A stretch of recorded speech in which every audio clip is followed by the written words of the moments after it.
Kristalina, Georgiewa, Managing Director of the IMF. Good morning.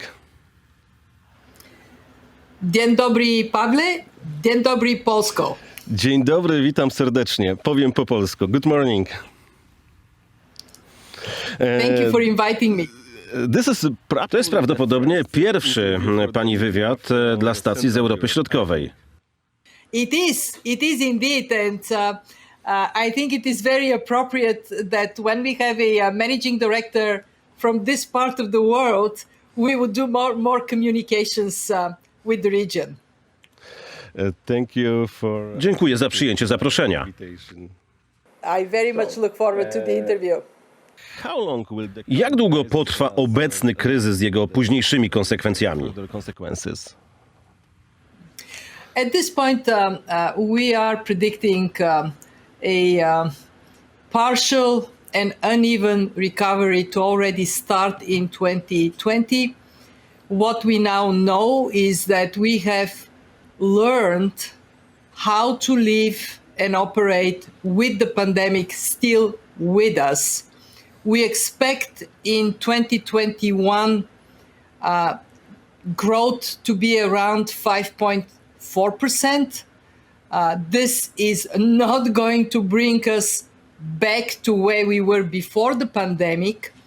And more importantly, it is going to be different scale, different scope of recovery in different countries, in different sectors of the economy. And therefore, we have to recognize that we still have a way to go, not out of the woods yet. Ma'am, jak ocenia pani międzynarodową sytuację związaną z epidemią? Well, let's start by saying this is a crisis like no other, but it also has generated a response like no other.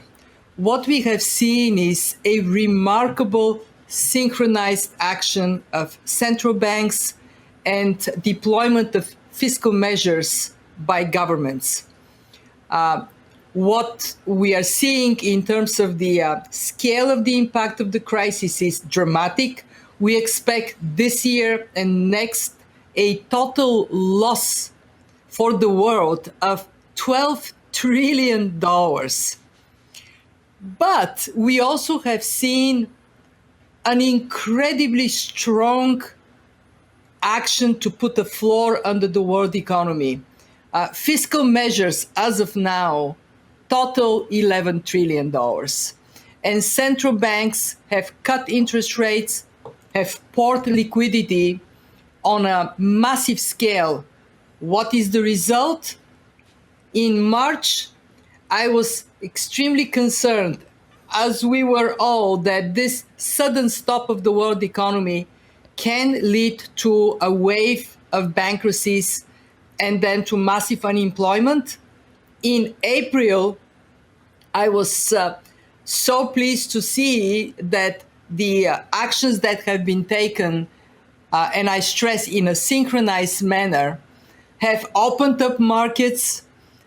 Emerging markets were able to go and borrow again in very low cost. So to sum it up, the world has acted based on the scale of the crisis with an appropriate response. And so did we at the IMF. Never we have done so much so fast.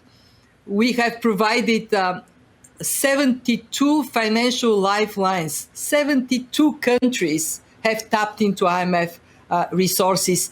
We have extended precautionary lending, and so we stand tall with about $1 trillion lending capacity, 250 billion deployed so far. Where we have to look into the future is to make sure that we as a global community concentrate on revitalizing trade, resist the temptation to hide behind our borders, cut the global supply lines that are so vital for the economy, so we can see an impetus for global growth. Dane z całego świata są gorsze niż przewidywano. Jak zła jest sytuacja? How bad is the situation? Well, it is pretty bad. We are predicting for this year minus 4.9%. That is the worst we have seen since the depression in the 30s. More importantly, and I want to emphasize this point for our listeners, this is a truly global crisis. 95% of the world would finish 2020 poorer than it became the year with the lower income per capita. What it is emphasizing is that we are in a very difficult moment in which on our own we put the economy in standstill so we can respect the needs of our people, protect the health of our citizens. What I'm also seeing today is that in some countries there is a temptation to perhaps pull these supports, and what we are telling everybody is don't rush. Don't rush. Prematurely withdrawing fiscal and monetary policy support for the economy can undermine the recovery. What is the positive in this dire situation? The positive is that we have demonstrated an ability to retain financial stability. In other words, what we have done after the global financial crisis is helping us. The banking system is sound, interest rates are low, and governments are by and large responding in full force. Konsekwencje pandemii COVID-19 spowodowały, że 170 krajów będzie miało w tym roku ujemny wzrost gospodarczy. Tak pani powiedziała kilka miesięcy temu. Coś się zmieniło w pani ocenie? What we have seen is three important factors developing since then. The first one is the ability of countries to tap into financial resources, to go to markets and raise money so they can support a recovery. In the first weeks of the crisis, markets froze. Now we are seeing, just in the last couple of months, emerging markets, developing economies raising over $80 billion, tapping into markets. Secondly, we have seen a very clear, successful action in protecting companies from bankruptcies and protecting unemployment from growing dramatically up. Just to give you one very interesting analysis we have done on SMEs, looking at 17 countries, most of them Central Europe and South Europe. If there were no measures taken, bankruptcies among SMEs would have increased 3 times. Just imagine the scarring that gives to the economy. We also have seen very decisive action on low-income countries through the debt service suspension initiative. What it means is that for the poorest countries, they don't have to make the dramatic choice between saving lives and serving their debt obligations. Now, would that be sufficient? We are saying to everybody, keep your eyes on the 3 top priorities. 1, health systems. If we are to be secured against the risk of a second wave of the pandemic, we ought to have the hospitals functioning, the doctors in place, the nurses there. So that remains a clear priority for governments. To make sure that the support you provide to businesses and to households is sustained for as long as necessary. Fortunately, interest rates are very low, so governments and businesses can finance and refinance on that basis.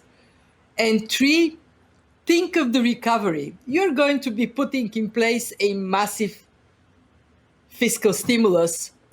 We saw the Europeans approving a $750 billion recovery plan. Bravo. Make sure that you inject this money in the right way to support structural transformation that is going to be good for your competitiveness in the future, and it is going to boost growth so we can come out on the other side as a stronger world, not as a weakened world. What should government... Na czym powinny skupić się w tej chwili rządy państw? Na walce z epidemią czy ratowaniu gospodarki? Saving the economy. Well, there are two sides of the same coin. This is so very clear. Protecting lives, having the health systems functioning is the way we can reopen our economies. Wearing masks, social distancing, hygiene measures, micro measures in workplaces that allow to restart. This is protecting us from the pandemic, but it is also the only way we can restart in a responsible manner our economies. So governments have to do the health investment in order to have the economy restart, and they need to restart the economy in order to have the money to support their health system. Who should pay for this crisis? Kto powinien ponieść koszty tego kryzysu? Obywatele, rządy, instytucje jak Unia Europejska, IMF, Bank Światowy? The European Union, IMF, World Bank? Well, very clearly, we are in this together. And it is necessary to share the burden of coming out of this crisis. We have to concentrate on 2 objectives. The first one is to make sure that as we invest in a pathway to recovery, we do so keeping in mind the necessity to have a strong, vibrant society in which we don't have winners and losers, and we don't have a higher level of inequality in the end of this process. What does it mean? It means that we know who is the winner of this crisis. It is the digital economy. Well, let's make sure that we have digital taxation in place, that those that are very successful in this time of crisis support the rest of the economy. There will be a need to rethink fiscal policy for the future. And 2, everybody has to pitch in. The IMF has a $1 trillion lending capacity. We are deploying it, prioritizing countries that have no access to markets. The World Bank has grant facilities, especially for poor countries that are very, very critical. The European Union brings the solidarity of the membership to help those that are most affected, but also to revitalize the European economy.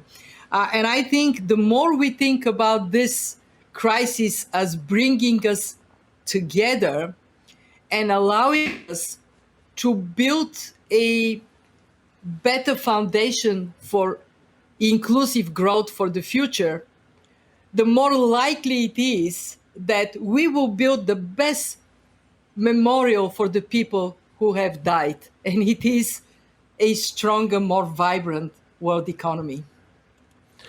Who should we blame for the crisis? Only Kogo powinniśmy winić za ten kryzys? Tylko wirusa? A może siebie za brak oszczędności? savings? You know, the issue of a pandemic knocking on the door has been with us for quite some time.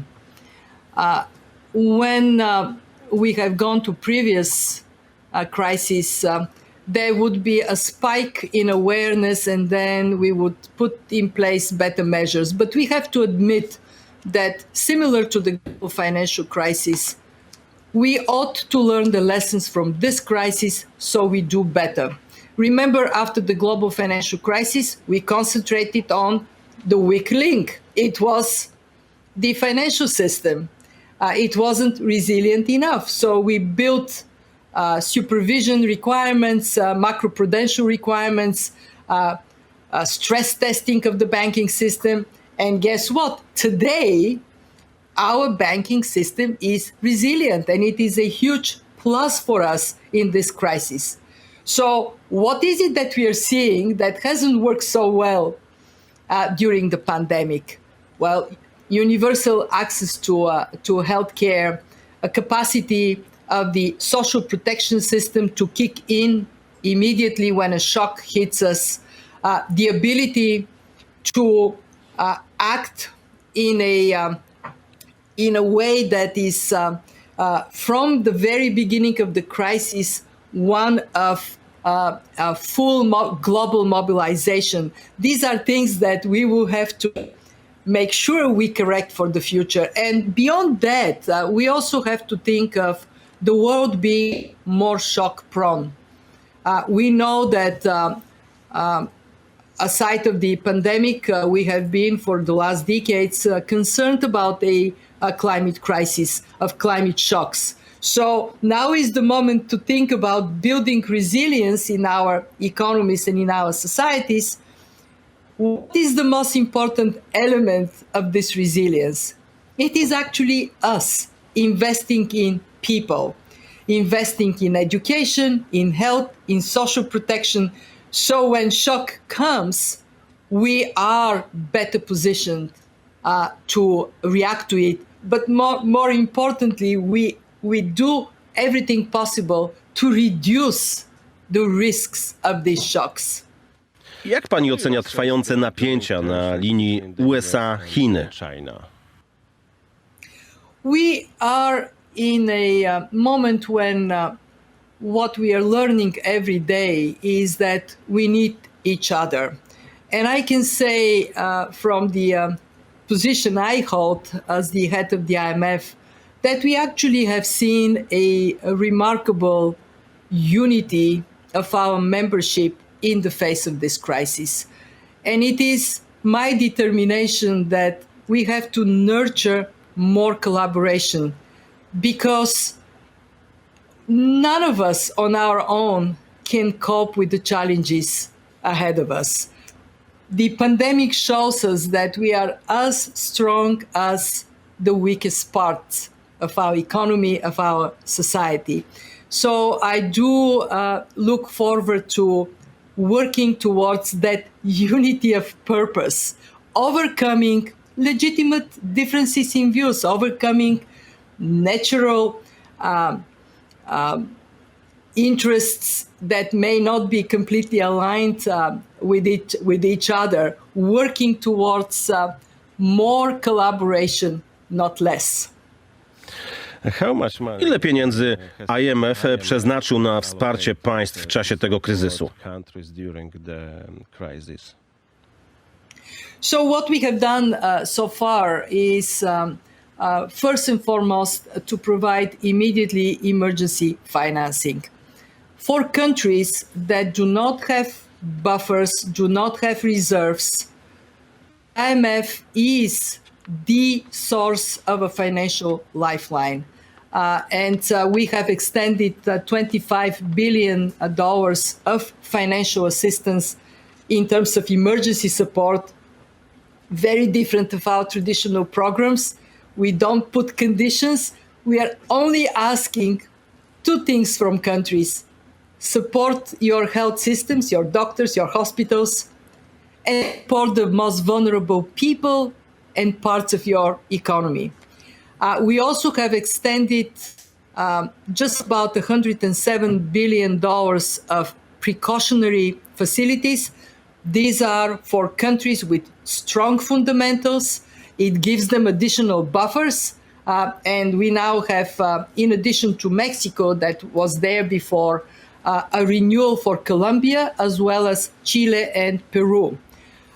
In total, out of the $250 billion loans extended, just about 1/3 has been provided in this last 3 short months. And we are there for our membership.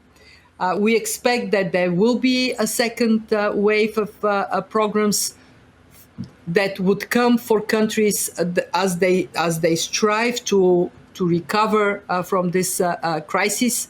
And we are there. We have 3/4 of our lending capacity available.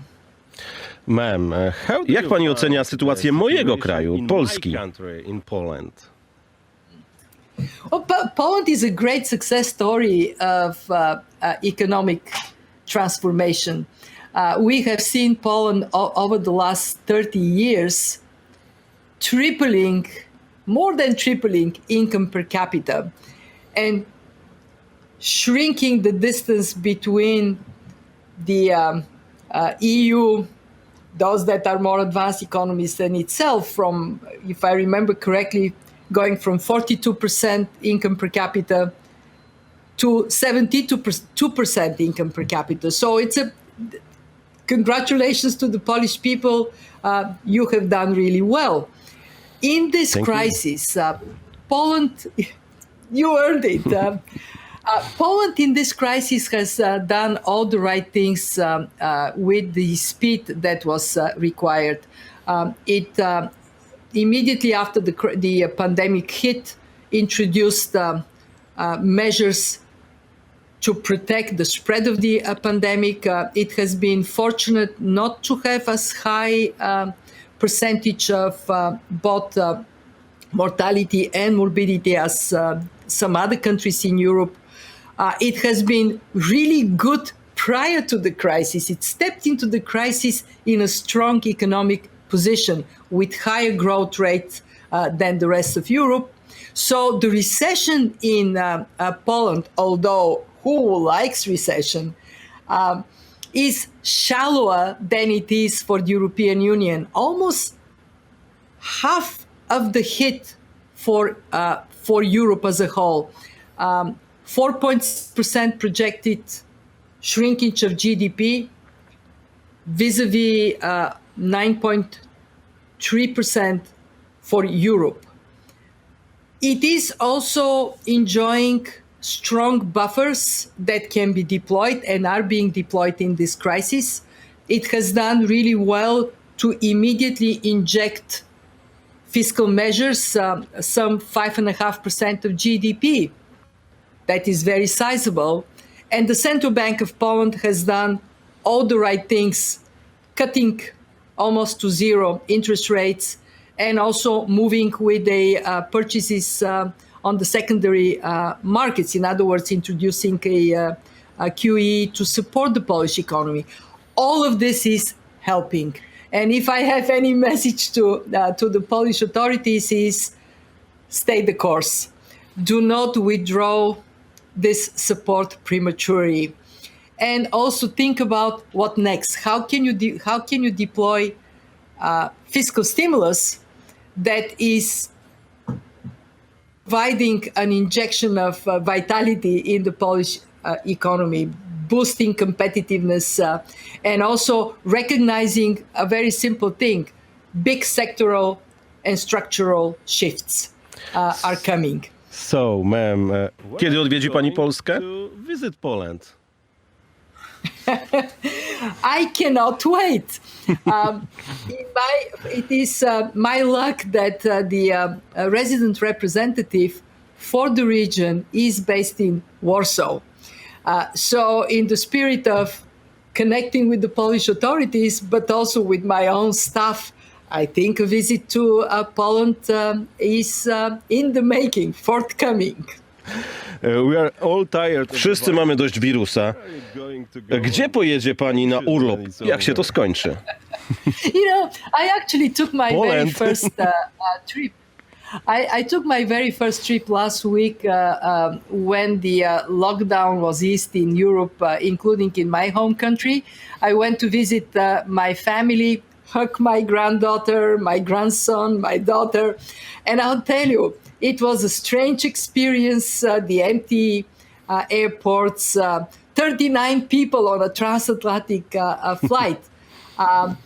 But we are adjusting to live with the pandemic. And unfortunately, it looks like we would need this adjustment for some time. Ma'am, thank you. Thank you for your time. And I hope see you again. Look forward to it. Dziękuję. Perfect. Wszystkiego najlepszego. Good. Thank you very much, ma'am.